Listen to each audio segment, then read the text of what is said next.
This video will be focusing on Sir Richard Wideville and Jaketta of Luxembourg, the parents of Elizabeth Wideville, grandparents of Elizabeth of York. We are going to be ascertaining possible tribal identity for each of the family lines. This is the armory of Sir Richard Wideville. And this enamel plaque which looks very Chinese. The floral decorations are poppies. He was evidently in the opium trade. From at least 1268, the Wideville family had been tenants in the village of Grafton Regis, Northampton, where they occupied the manor house next to the church, and had acquired lands in neighboring parishes. These parishes were Rushden. Rushden was a duchy of Lancaster village, from the 14th century, so was merged with the crown and administered from London. Named for the bulrushes in this wetland location. Bulrush. Believed to have originated in China and widely cultivated as a minor crop around the world. Wymington. Wymington Manor, belonging to Walter the Fleming and the barony of Warhol. William Candler held the lordship as part of this barony in the early part of the 13th century and was succeeded by his son George, on whose death in 1273 this right passed to his sister and co-heir Millicent, wife of Udo de Lorzouche. The Zouches of Haringworth continued to exercise the lordship of Wymington Manor as late as 1515. Wymington was disposed of in 1469, but appears 3 years later as the property of Jaketta, Duchess of Bedford, who by 1435 had married Sir Richard Wideville. Richard's father, John de Wideville, is commemorated in a church in Grafton Regis. Does his tomb look East Asian to you? He also owned the manor house Ickham Moat in Kent.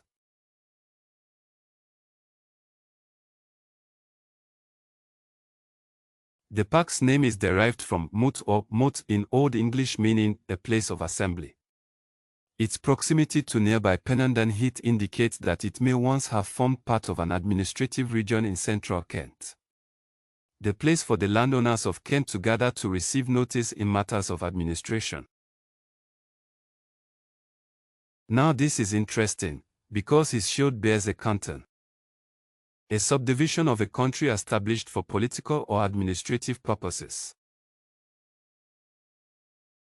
What if all of Kent was an annex? Kent has been claimed as the oldest recorded name still in use in England. The meaning has been explained as land on the edge or corner land and was originally Kant.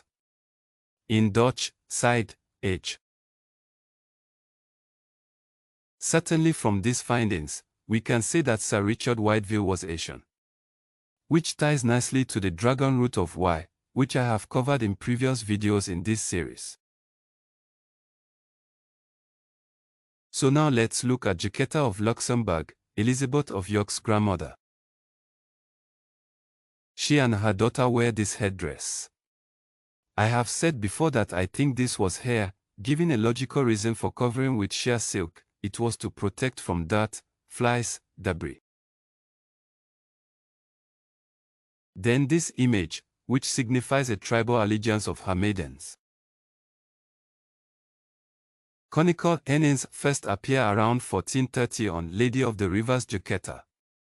It was fashionable at the time to shave the forehead to raise the hairline, and to tightly tie up the hair into the henning so it did not appear visible at all. In the Zulu tradition, women also shaved their hairline back and tying up their hair into a henning. On the website tribunal.co.uk. Ishikolo hats, Zulu people. Zulu married women's visual language, identity, and pride for over a century have underpinned the significance of the ishikolo. The word ishikolo was used to describe both the married woman's traditional hairstyle, one to show respect for her husband's family, and later applied to the hat worn to replace this hairstyle. The form of the topknot varied from region to region, and these were constructed in slightly different ways, made by lengthening hair and stretching it over a wicker/grass frame. For the people who refuse to accept truth when it is presented, I give another example that cannot be mere coincidence. Here is a woman of the Kuba tribe, Congo. And here is Cecily Neville, Duchess of York and mother of 2 kings. Everything you thought you knew was wrong. When I found this image, I knew that they all needed to be researched. A moment ago I used the title Lady of the Rivers. Why was this Jaketta's nickname? Well, most likely for the rivers of East Anglia, which were busy trading routes for the North Sea and the Netherlands.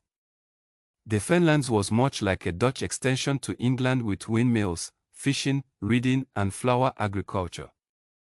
I found some articles which said that opium and drinking poppy tea was common in East Anglia in the 19th century.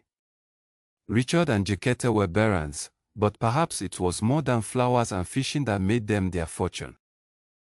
What has me puzzled is how the Cantonese could be connected to the Netherlands. There is information on China-Dutch trade relations from the 1600s but nothing earlier. This image shows opium trafficking in the 1800s.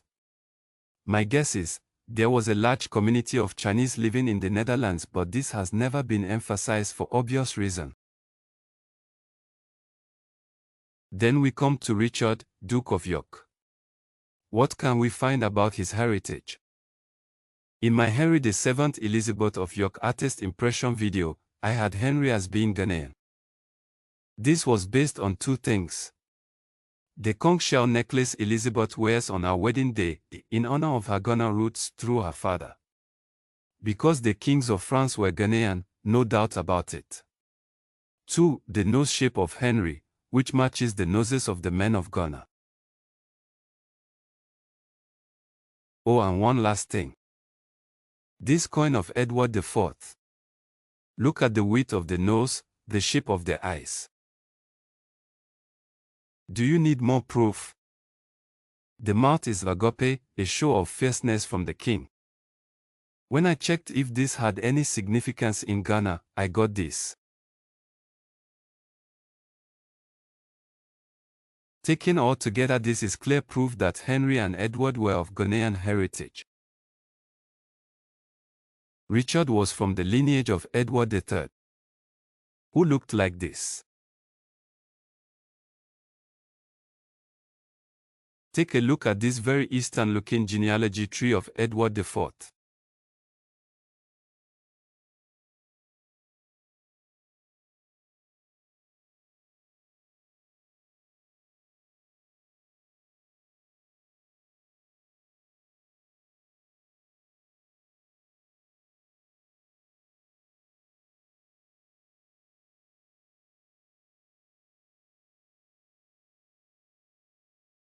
He was named the Black Prince, in this case referring to his armor.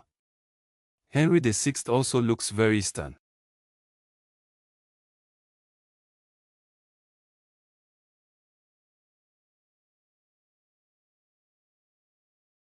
So if these Yorkists are Ghanaian, as I am claiming, how can they also be Eastern? I googled Ghana Chinese connection. The ancestors of ethnic Chinese migrants to Ghana were of Hong Kong origin. They began arriving in the late 1940s and early 1950s. I looked at the map to see where Hong Kong is, and found that it is just below Guangzhou, formerly Canton. So indeed there has been a connection between Ghana and Canton for a long time, most likely. As I said before, it has been spoken quietly because the British were involved heavily in the opium trade. When I started researching for this video, I had no idea that what I would find would confirm every inquiry I had, building upon the previous ones with multiple confirmations to prove my case. And what I am finding is uncovering so much more, which I'll put into new videos. Tartaria isn't a topic I've looked into much, but here we have evidence that perhaps the oldest kingdom left traces of their empire as far as the British Isles. Could the English kings have inherited not just their architecture, but also their blood?